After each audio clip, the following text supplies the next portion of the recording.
मुसलमानों की प्रॉपर्टी है, हमारी प्रॉपर्टी है, मुसलमानों की प्रॉपर्टी है। मुर्दाबाद मुर्दाबाद, बीजेपी मुर्दाबाद, जिंदाबाद, एसडीपीआई जिंदाबाद, एसडीपीआई जिंदाबाद, जिंदाबाद जिंदाबाद। बीजेपी तेरी तानाशाही नहीं नहीं चलेगी। नहीं चाहिए जबरदस्ती का बिल नहीं चाहिए,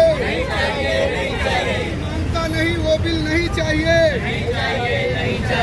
तो बिल कोई नहीं मांगता नहीं चाहिए।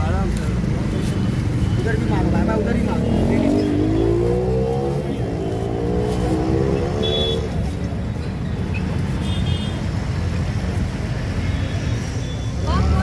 काला कानून हमेशा कोई ना कोई मुसलमान के खिलाफ कानून आता रहता है। अभी जो वक्फ बोर्ड का कानून जो आया है, ये इतना खतरनाक, इतना काला कानून है। ये हमारी मस्जिद, मदरसा, ईदगाह, कब्रिस्तान, यतीम खाना, हर चीज लोग जब्त कर लेंगे। आज इन लोग ये वक्फ का कानून लेकर आए, मस्जिद, मदरसा, ईदगाह को टारगेट करें। कल के दिन हमारे घरों को भी टारगेट करेंगे। अगर इनको वक्फ का कानून लेके आना है, जो अंबानी का घर बना हुआ इतना बड़ा सा, उस पर क्यों नहीं कानून लेके आ रहे? वो हमारा वक्फ प्रॉपर्टी है, उसको उनको बचाने के लिए वो मुसलमान की प्रॉपर्टी थी, वहाँ पे बीजेपी सरकार कुछ नहीं बोलती, क्योंकि अदानी और अंबानी उनको पैसा देते उनको जेब बनने की, उनकी सरकार बनाने के लिए। देखो, ये वक्फ बिल जो अमेंड करके पेश किया जा रहा है, ये बिल्कुल एक बहुत बड़ा मुसलमानों के ऊपर जुल्म है। और मुसलमानों को भी हम यही मैसेज देंगे कि भाई बेदार हो जाए। ये जो प्रॉपर्टी है ये मुसलमानों की है, जो अल्लाह के नाम पे दी गई है। ये मुसलमानों की थी, मुसलमानों की है और मुसलमानों की रहेगी। इसको कोई छीन नहीं सकता। देखो, जो आम मुसलमान है, जो मस्जिद से भी दूर है या दीन से भी दूर है, लेकिन वो इसको बर्दाश्त नहीं कर सकता है कि कोई मस्जिद को तोड़े, मस्जिद पर कब्जा करे, दरगाह को तोड़े, दरगाह को कब्जा करे। ये कोई मुसलमान बर्दाश्त नहीं कर सकता। आपका कहने का मतलब है कि ये समुदाय, मुसलमान समुदाय को निशाना बनाया जा रहा है। दिसंबर हुआ, मुसलमानों ने यही सोचा कि भाई छोड़ दो, एक मस्जिद के लिए पूरे देश को जो है वो असंतुलित नहीं करना है, पूरे देश में जो है वो ऐसा नहीं करना है, इसलिए पूरे देश के मुसलमान खामोश रहे। लेकिन अब जो है वो मुसलमान खामोश नहीं रहेंगे। अगर मोदी जी चाहते हैं कि पूरे देश में स्टेबिलिटी रहे, सोशल स्टेबिलिटी रहे, तो उनको ये कानून वापस लेना पड़ेगा। अगर उन्होंने ये कानून वापस नहीं लिया तो पूरे देश में सोशल इंस्टेबिलिटी हो जाएगी, हर मुसलमान खड़ा हो जाएगा। तो हम नहीं चाहते हैं कि पूरे देश में इंस्टेबिलिटी हो जाए। तो इसीलिए ये सरकार को ये सोचना चाहिए, सबके लिए सोचना चाहिए। सब हिंदू, मुसलमान, सिख, ईसाई सब एक है। हर समुदाय की इबादत गाह जो है वो काबिल कदर है, काबिल इज्जत है। किसी को किसी से नुकसान नहीं पहुंचना चाहिए। सब एक दूसरे से मिलजुल कर रहना चाहिए। ऐसे कानून बनाओ जिससे एकता कायम हो। ऐसे कानून मत बनाओ जिससे अडानी, अंबानी और ऐसे लोगों का फायदा हो और लोग आपस में एक दूसरे से टकराए। महंगाई होगी तो सबके लिए महंगाई होगी, ये नहीं कि मुसलमानों के लिए होगी, सबके लिए महंगाई होगी। तो हम ये भी देखें कि मुल्क कैसी तरक्की करे, आपस में कैसा भाईचारा हो, वो भी हम यही चाहते हैं। शासन प्रशासन से क्या मांगे आप लोगों की? वही मांगे कि भाई ये बिल को वापस ले। लाया गया है, ये गैर असंवैधानिक है। ये जो है जबरदस्ती का थोपा जा रहा है।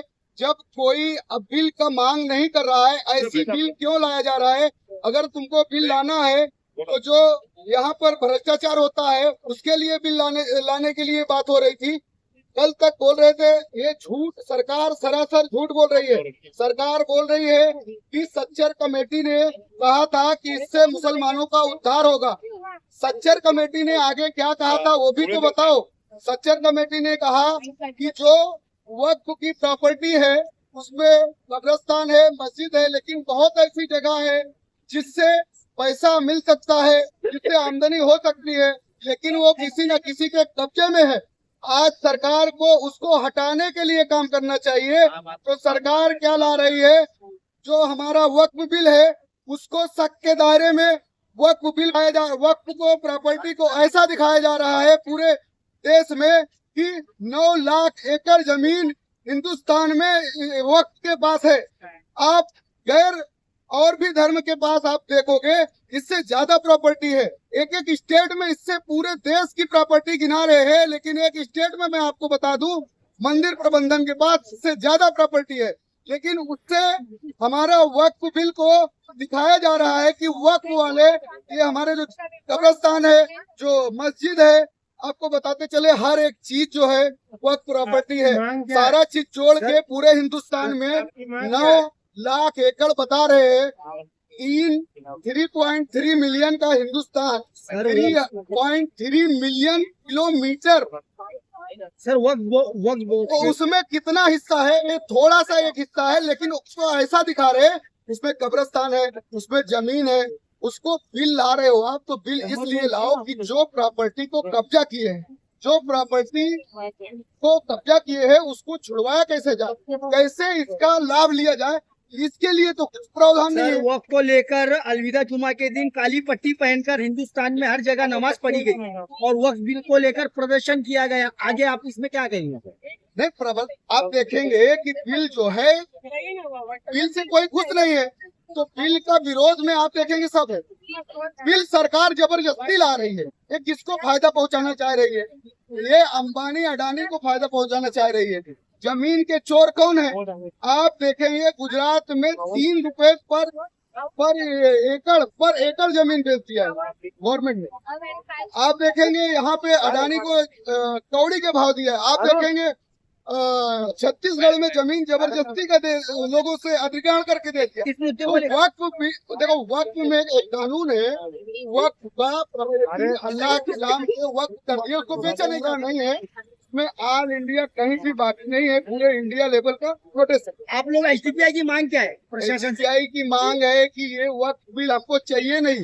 जो बिल आप दे रहे हैं, ये क्या क्या फायदा करेगा? आप बताओ, आप पत्रकार हो, आप बताओ ये क्या फायदा करेगा हमारा? ये जो प्रावधान है, मतलब 5 साल प्रैक्टिसिंग मुसलमान हो। अगर अभी आपकी मांग नहीं हुई तो अभी मान लो ये आदमी रिलीजन अपना चेंज करना चाहता है। मान लो मैं एक हिंदू हूँ, मैं मुसलमान होना चाहता हूँ, मैं एक ईश्वर में इबादत करने जाना चाहता हूँ, तो क्या होगा? मैं अपनी प्रॉपर्टी को नहीं दे सकता। अच्छा 5 साल, आप बताइए, एक चीज बताइए, मांग पूरी नहीं होगी तो आगे क्या करेंगे? 5 साल प्रैक्टिसिंग मुस्लिम गवर्नमेंट को बताने के लिए 5 साल और लग जाएंगे उसको। फिर 5 साल, और कैसे वो साबित करेंगे कि 5 साल प्रैक्टिसिंग मुस्लिम था जो वक्त किया है? तो इसलिए ये जो कुछ किया गया, ये सुनियोजित तरीके से पूरी जमीन हड़पने के लिए काम किया है। ये जो है, इसमें सरकार की मक्कारी झलकती है, और इसमें मीडिया का एक बहुत बड़ा प्रोपेगेंडा है जो झूठ फैला रहा है।